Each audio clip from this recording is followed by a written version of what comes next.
Good evening दोस्तों, स्वागत है आप सभी का आपके अपने YouTube channel Vidyakul toppers academy पर। आज दोस्तों, आज का हमारा टॉपिक है न्यूटन के गति का नियम, जिसमें हम लोग न्यूटन की गति के प्रथम नियम के बारे में आज हम लोग डिस्कस करेंगे। देखिए दोस्तों, 1686 ईस्वी में ब्रिटिश वैज्ञानिक न्यूटन के द्वारा एक पुस्तक लिखी गई, फिलोसोफिया नेचुरलिस प्रिंसिपिया मैथमेटिका, और इसी पुस्तक में जो है कि न्यूटन ने अपने गति के नियमों का उल्लेख कर रखा है। देखिए दोस्तों, गति का जो प्रथम नियम है उसी को आप जड़त्व का नियम भी कहते रहते हैं। तो गति का प्रथम नियम क्या है दोस्तों? यदि कोई वस्तु विरामावस्था में है तो वह विरामावस्था में ही रहेगी। जो है कि कथन को ध्यान से सुनिएगा दोस्तों, यदि कोई वस्तु विरामावस्था में है तो वह विरामावस्था में ही रहेगी, और यदि गति की अवस्था में है तो वह गति की अवस्था में ही रहेगी जब तक कि उस पर कोई बाह्य बल न लगाया जाए। इसका क्या मतलब है दोस्तों? तो इस कथन का जो है कि सीधा सही मतलब है दोस्तों कि अगर कोई वस्तु गति कर रही है तो वो गति करती रहेगी जब तक हम लोग उसको जो कि कोई बल लगाकर उसे रोके ना। अगर कोई वस्तु विरामावस्था में है तो वो तब तक विरामावस्था में रहेगी जब तक उसको हम लोग बल लगा करके गति अवस्था में न ला दें। तो न्यूटन का गति का प्रथम नियम दोस्तों कहलाता है जड़त्व का नियम। और जो जड़त्व है ये क्या चीज़ होता है दोस्तों? तो किसी वस्तु का ऐसा गुण जिसकी वजह से वह क्या करती है, अपने विरामावस्था में होने का या फिर गति की अवस्था में होने का विरोध करती है, उसको जड़त्व का नियम जड़त्व कहते रहते हैं। और जड़त्व की माप दोस्तों हमेशा द्रव्यमान से की जाती है, ये आप ध्यान रखिएगा।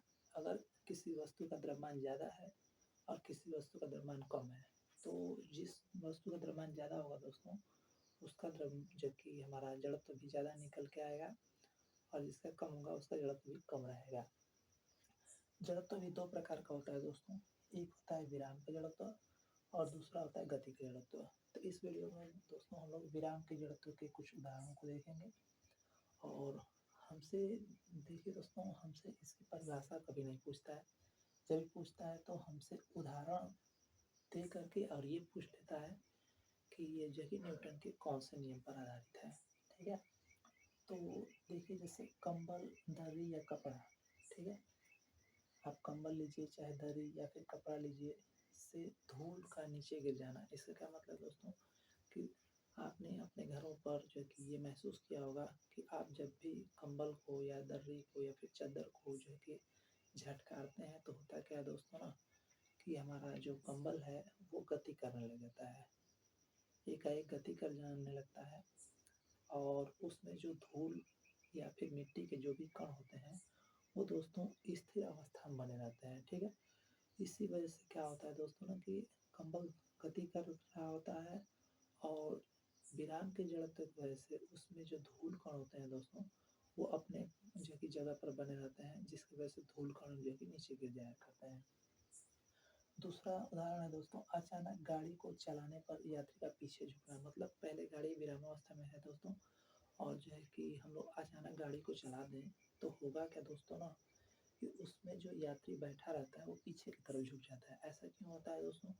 क्योंकि जो हमारा शरीर है दोस्तों, या फिर यात्री का जो शरीर है जो गाड़ी में बैठा है, उसका शरीर का निचला हिस्सा गाड़ी के संपर्क में रहता है, गाड़ी की जो है कि सतह से संपर्कित रहता है, तो वो क्या करने लगता है, गाड़ी के साथ जो है कि गति करने लग जाता है। जबकि शरीर का जो उसका ऊपर का हिस्सा रहता है वो विराम के जड़त्व के कारण जो है कि स्थिर अवस्था में वहीं पर पड़ा रहता है, इसीलिए जो है कि व्यक्ति को पीछे की तरफ झटका लगता है या फिर पीछे की तरफ वो झुक जाया करता है।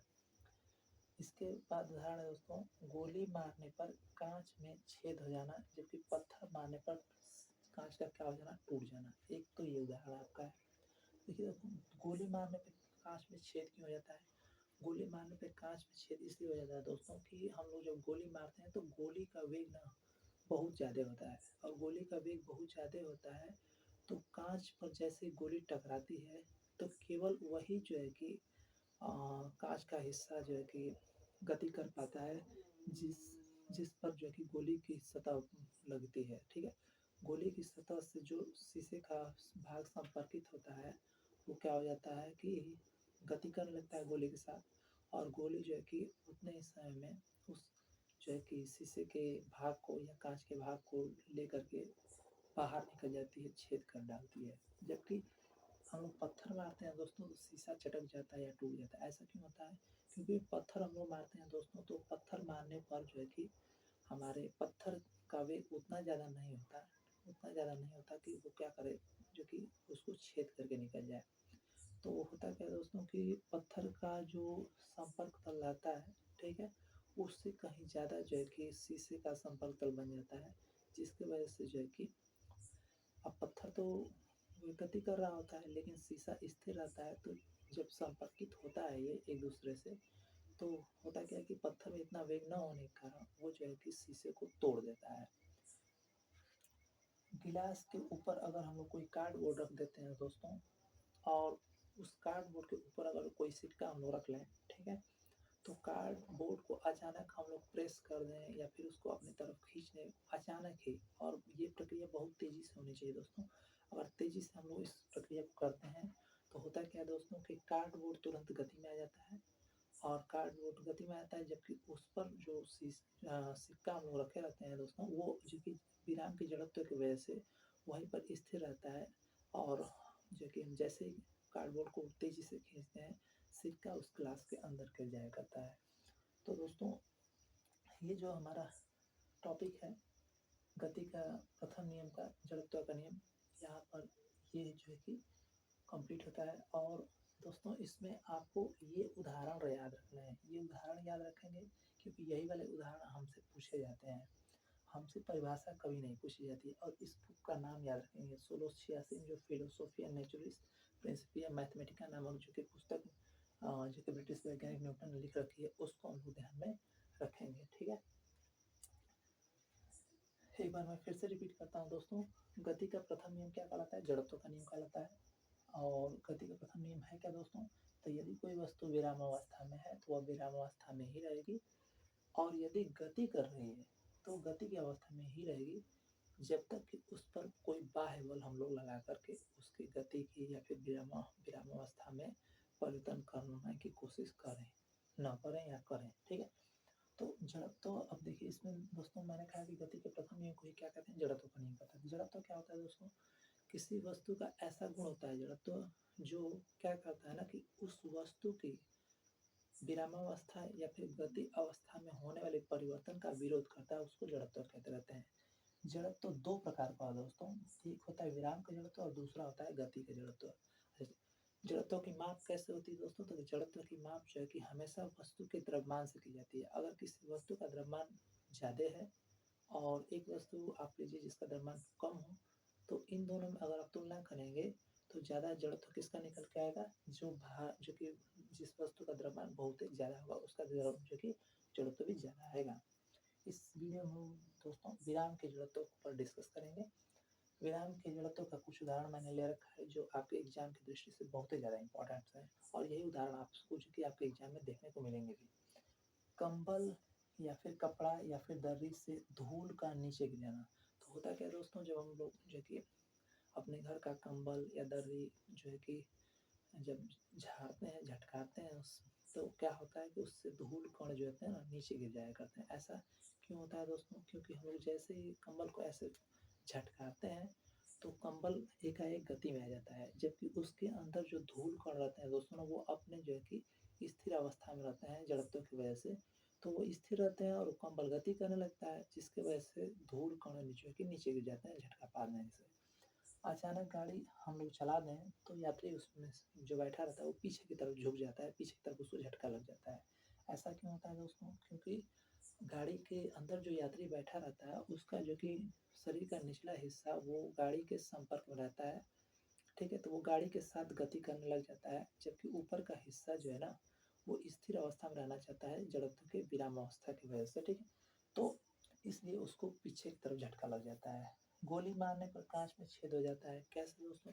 गोली मारते हैं हम जब तो क्या होता है कि कांच पर जब गोली मारा जाता है तो गोली का जो कि वेग बहुत ही ज़्यादा होता है, वेलोसिटी इसकी बहुत ही ज़्यादा होती है, तो वो क्या करती है कि कांच के उस सतह पर जो कि जा करके जब टकराती है तो गोली के साथ जो उसका संपर्क तल रहता है उसी को जो है कि वो छेद करके अपने साथ लेके चली जाती है। ऐसा क्यों? क्योंकि पूरा काँच विरामावस्था में रहता है और जिस संपर्क तल पे वो पड़ती है तो गोली का इतना वेग होता है ना कि उसी वेग की वजह से उस गोली द्वारा उसमें छेद कर देता है, क्योंकि उस संपर्क तल पर जो कि गोली का जो तल टकराता है उसके साथ वो गति करने लग जाता है, ठीक है? इसलिए जो कि गोली मारने पर काँच में छेद हो जाता है, जबकि शीशा पर अगर आप पत्थर मारेंगे तो वो टूट जाया करता है। ऐसा क्यों दोस्तों? क्योंकि पत्थर का वेग उतना ज़्यादा नहीं होता है, ठीक है? कि वो जो कि काँच में छेद कर सके, ठीक है? तो काँच में होता क्या है, टूटने के कारण ऐसा क्यों हो जाता है कि टूट जाता है? तो जो कि हमारा पत्थर जो रहता है उसका संपर्क तल बहुत ज़्यादा रहता है, जबकि वेग भी कम होता है, तो पत्थर तो गति कर रहा है लेकिन जो शीशा है वो स्थिर रहता है। तो उसके संपर्क तल में जब पड़ता है शीशे के तल पर पत्थर का तल, तो उसके साथ वो जो कि पूर्ण रूप से गति न कर पाने की वजह से वो क्या हो जाता है, उसमें दरारें निकल आती हैं। गिलास के ऊपर रखे कार्डबोर्ड पर रखे सिक्के का गिलास में गिर जाना, तो हम लोग दोस्तों क्या करें कि किसी गिलास के ऊपर कोई कार्डबोर्ड मतलब कोई ऐसा मोटा सा पेज रख लीजिए और उस पर एक ठो सिक्का रखिए और उस जो कि कार्डबोर्ड को ना तेजी से अचानक खींचने का प्रयत्न करें। और जैसे ही आप इस प्रक्रिया को करेंगे तो आप देखेंगे कि जो कार्डबोर्ड था जैसे आप खींचेंगे ना तो कार्डबोर्ड गति करने लग जाएगा, लेकिन सिक्का जो है ना विराम की जरूरत की वजह से वहीं स्थिर रहना चाहता है, तो इसलिए जो कि सिक्का जो कि ग्लास के अंदर गिर जाया करता है दोस्तों। थैंक यू दोस्तों, मिलते हैं नेक्स्ट वीडियो में।